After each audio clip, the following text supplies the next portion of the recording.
Welcome to The Hero Maker. In this series, we follow Richard's appearances on other shows as he talks about how to grow, play, think, and live like a hero. Join him as he discusses thoughts, principles, and life lessons, all essential for anyone building their heroic brand. All that and more, only on The Hero Maker.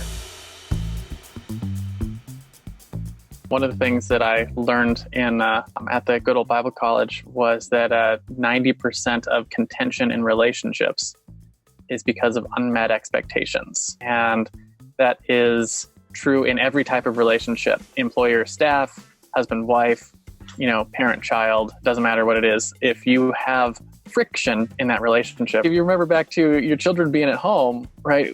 When they piss you off, generally it's because they're doing something that you don't want them to do, right? It's like they're not meeting your expectation.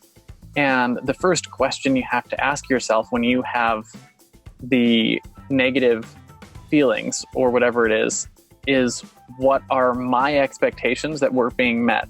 And is the reason they weren't being met because I didn't communicate them, or because the other person didn't understand or follow them, right? Because you'll find more often than not that the reason why you have the negative feelings and the negative associations is because you have expectations that weren't communicated, right? Whether that's with your children or your spouse or your staff, it's you have an expectation, that expectation wasn't followed.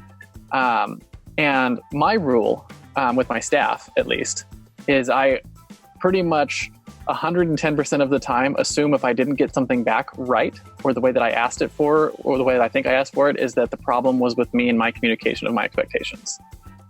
Right. That's awesome. What I've found is that I do this all the time, right? And it's so natural at this point that I have to I don't even think about it. But get something back and it was wrong, and be like, oh, this isn't the way that I wanted it done. I apologize for miscommunicating how I wanted this, right? Next time I'll make sure I communicate more clearly. Can you please do it with these things in place? Right. So I find it always helps to assume that you're the one that's incorrect, and the reason you're incorrect is because you didn't communicate your expectations well. Whether or not it makes it for, if you have to be a big person or not, it's an effective way of getting the things you want done. Yeah, I heard on an earlier interview too, was someone handed in work. His first question would be, okay, I'm about to take time and I'm going to review this. Did you try 100% on every single part of this document to do it to the best of your ability? Is there anything in there that you have a doubt that you did not perform it to 100% of your ability? And he finds maybe 6-7 times out of 10, they'll say, let me take it back and do one more check. And I thought that was pretty interesting.